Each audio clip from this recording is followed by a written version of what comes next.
pleasure to invite to the stage and introduce our two speakers.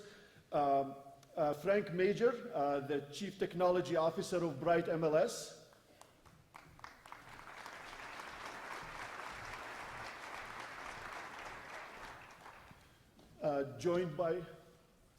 Joined by Elizabeth Miller-Bogdanos, Senior Counsel for California Association of Realtors.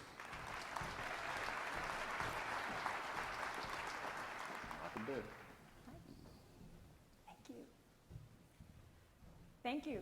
Gosh, it was a pleasure to have my name pronounced correctly. So, hello. Today we're going to give you a very brief, very high-level overview of some of the developments going on the privacy front. So, why does privacy matter? Well, privacy matters especially in California, my state, because the state of California just recently adopted a very sweeping new set of laws called the California Consumer Privacy Act, otherwise known as the CCPA. So the CCPA is a very sweeping, broad body of regulation that will now impose on businesses a series of new obligations in how they have to handle consumers' personal information. And this is a pretty onerous piece of regulation coming out of California, and it's going to be a struggle for businesses to comply with. But it really does represent a change in thinking in that the consumer's privacy matters as well.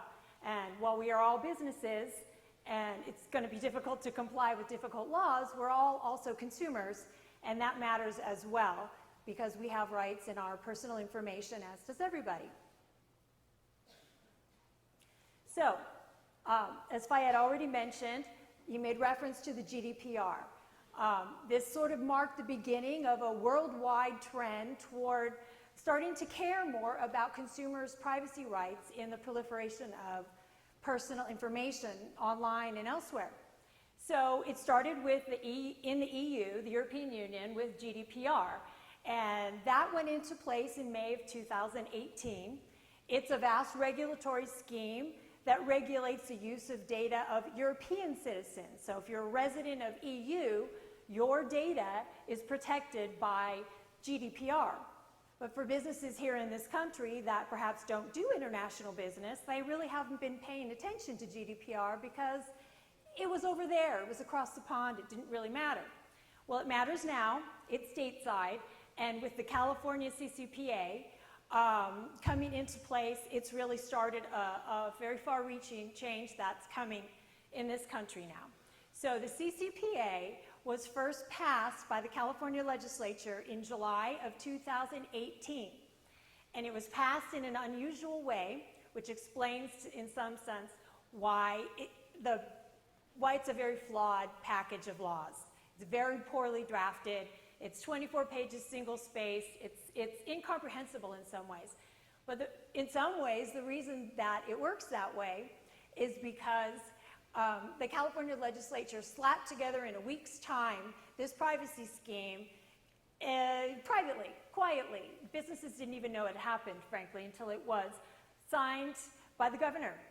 How did that happen? Well, there was supposed to be an even more rigorous set of policy restrictions put in place that privacy advocates were going to be placing on the California ballot.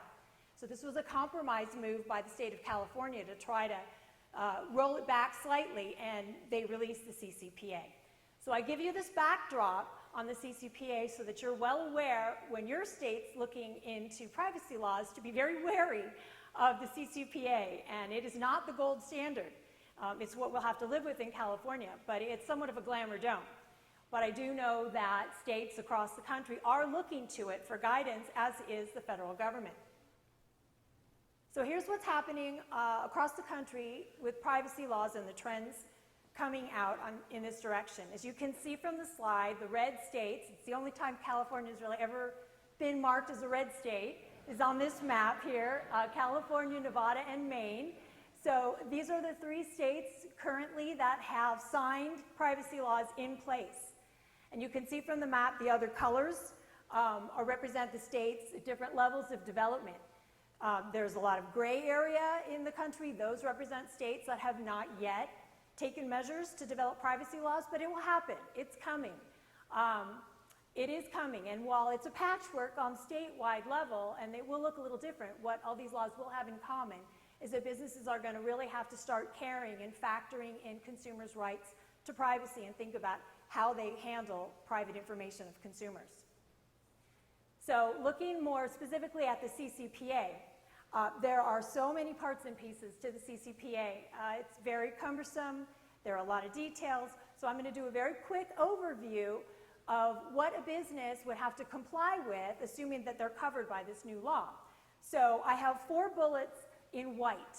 Okay, so those 4 are the new rights that California residents have that will be able to be somewhat addressed by an automated means by a business, something that you can address in your privacy policy and with making some changes to your website.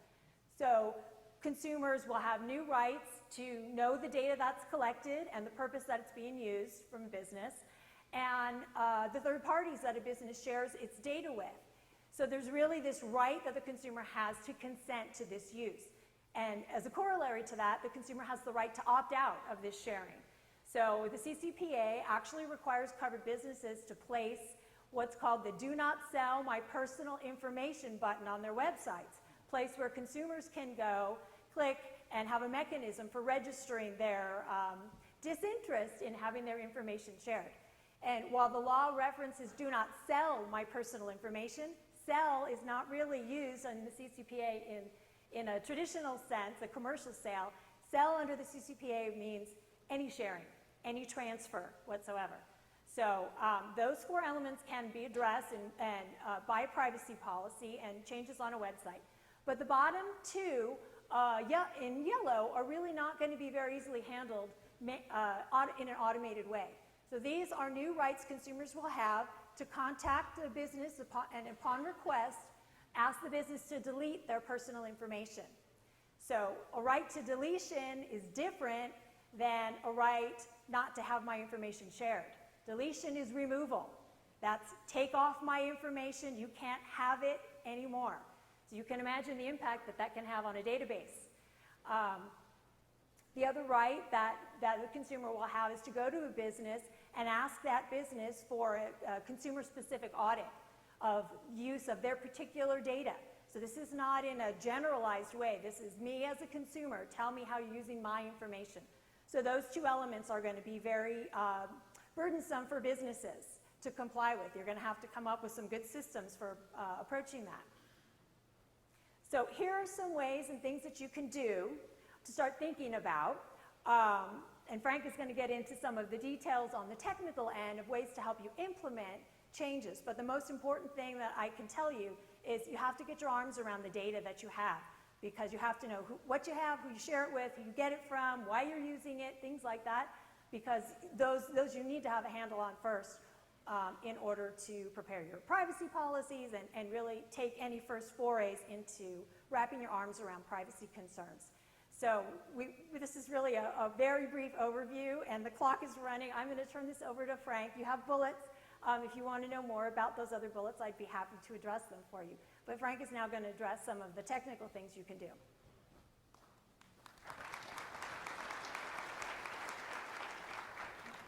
So when I first was given an opportunity to speak to you, I was like, I'm coming after a lawyer. I'm a technologist. I'm going to say how technology can save all your lives. After seeing her slides, maybe can't go that far, but we can talk about how we can be more proactive and do a better job of supporting our organizations. Before joining the MLS industry last year, I worked a lot in fintech and financial technology. If you all remember back in the early 2000s, credit card e-commerce was really taking off, and there was a lot of credit card fraud, unfortunately. So what you saw happen was a series of the larger credit card companies got together, realized there was a problem affecting them and their consumers, and came up with the PCI. That addressed kind of 2 big concerns for them. Number one, it took care of the fraud, which was great, but also kept regulators out of their business. They were proactive, they came up with their own policies, and now they were able to prescribe their own protection in their space. I'm not recommending that MLSs come up with their own policies, but I am recommending that organizations be proactive in this space to make sure you're prepared for the regulatory market that's coming. What we're seeing is increased pressure. I think Elizabeth did a great job of the regulatory concerns that are coming, that are the changing landscape, and realistically, it's not done. We're getting increased pressure from our customer base. They expect great experiences. Generally, to drive out that great experience, you need personal data to personalize that experience for them. But they also want to control the privacy of that data. So not only do they want great experiences, they don't want you to misuse their data to create that experience. Then you have your own internal organizational concerns. Organizations need data to make decisions, to figure out what products and services they want to roll out to the marketplace, but they have to adhere to all the regulatory and customer demands that are out there. What I've tried to do for the short period of time is identify four key areas that you can look at and focus on to kind of really get proactive about your privacy. First, Elizabeth said it as well, you've got to know your data. You've got to know what you're collecting, when you're collecting it, how you're collecting it. You've got to know who you're sharing that data with, who vendor partners, third-party partners, anyone you're doing business with, what data you're sending them, and how are they maintaining it. And you have to know how your data is used. Number one, if you, as Elizabeth said, if you're deleting data, how does that impact your system? If you have to delete data, does your system still work the way you want it to? So the key thing, if nothing else out of this, you've got to know your data, and most organizations really don't know what they have. They know they have some great data, they don't know what it is. The second part is prioritization and focus. You cannot boil the ocean, you can't eat elephant in one bite, whatever you want to say, but there's a lot of regulations out there. If you try to do everything at once, you're gonna get nailed. What you have to do is prioritize the privacy ones that affect or are most important to your organization, narrow the focus on those, get those taken care of, and iterate through. You're gonna see changing regulations, so your number one priority or your number two priority may change. So that constant review of what you're focused on and where you're going gives you the ability and the flexibility to stay on top of it. Frameworks. In a later slide, I'll cover a couple frameworks that are out there, but whatever you come up with your privacy frameworks, it's got to integrate with your overall framework for your organization. Privacy is not off in a corner. In the old days, we used to shove security in the corner. We don't want to do the same thing to privacy. It's got to be embedded in everything you do. If you onboard a new organization, if you bring on a new broker agent, as you're doing these things, you want to continually review, are you doing the right privacy things? And the way you do that is integrating your framework with your overall business processes. It's got to be repeatable. Privacy is not one thing and done. You don't say, well, we've done it, we're great. If nothing else, even if you knock it out the park with what you've done, the regulations are going to change on you. There's going to be new privacy concerns and considerations, and you've got to make sure you're going over it over and again to stay on top of it. You want to be measurable. How do you know you're doing the right thing? How do you know you're achieving your goals? Just having a great framework and thinking you know your data may not make sure you're doing the right thing. And that measurability flows into monitoring and auditing. You've got to monitor and audit your processes. You've got to be able to say, are they effective? If they're effective, are they making sure they're compliant? And if you do find gaps, you feed those gaps back into your prioritization and focus areas. You're going to find gaps realistically. No matter how good a job you're doing, you're going to find gaps. You'll find them because the regulations change, the understanding of the regulation change. You've got a new data feed from a new provider. You're sending data out to a new party. The marketplace and what you're doing is changing on a regular basis. You've got to always monitor and audit to make you stay on top of it. Before I flew out here for this conference, I was walking by my son's room. If you have a 17-year-old son, you know what I saw. Tornado had gone through his room. I swear there must have been a tornado in Northern Virginia at that time. I said the logical thing to him, clean your room. It's not complex. He looked at me like I was saying, I want you to go out front with a toothbrush and scrub the house. There was an odd look in his eyes. But it goes back to, my son, you caused the problem, go fix the problem. In a lot of cases here, technology has helped causing the problem we're having. The ability for technology to gather so much data, wearables, smartphones, cars, Internet of Things. There's so many opportunities for data and systems to capture information about you. And we layer on top of that the fact that we're able to store more data than ever before, be it in the cloud or on-prem, very cheaply. Then you layer on top of that the ability we have to process data in ways we never have before with smart computing, with machine learning, artificial intelligence. All these capabilities are out there, makes it much easier, and the data assets from a person much more valuable to an organization. So if we go back to my first principle of know your data, I've listed some tools here. I'm not recommending any of them. Some of them are new to market as these privacy concerns are going out there. But what these tools give you the ability to do is, number one, do a data audit on yourself. Go out there and these tools will crawl your data, figure out what data do you have in your emails, what do you have in your database, what do you have in your file system, what do you have in your chat systems. There's data all over the place. Everyone thinks just about database, but you have data in unstructured and structured ways throughout your environment. These tools will help with that data classification. A lot of them have templates. When they identify the data, they will tell you what set of regulations, to the best of their ability, are impacted by that. So if you have the data, it's not only know what data you have, but what regulations is that data impacted by. And a lot of these also have a data cataloging capability. Once you've done the heavy work of knowing what data you have and you've documented that, you want to be able to do impact analysis off that data. Where is this field stored? What are all the different places? When I say I delete this data for this user, how many systems am I touching? How many places am I touching? The tools aren't magic, but they are good and they're getting better because entities are seeing value in helping out in this privacy space. On top of that, ISO has a ton of standards. There's always one out there. But the one above ISO is interesting. NIST has come out with a privacy framework. The draft came out in September. You can comment on it now. The comments are allowed to go through the end of October. So if you're bored and you want to have some fun, go download NIST, have some comments. But the framework will come out by the end of this year. And the framework is not prescriptive. What the framework does is give you a series of tools and processes you can use in your organizations to help with the privacy. And the framework is just for privacy. And this has a series of frameworks, but if you do go get one, it's a privacy framework. And it's really actually pretty good. I've looked at the draft.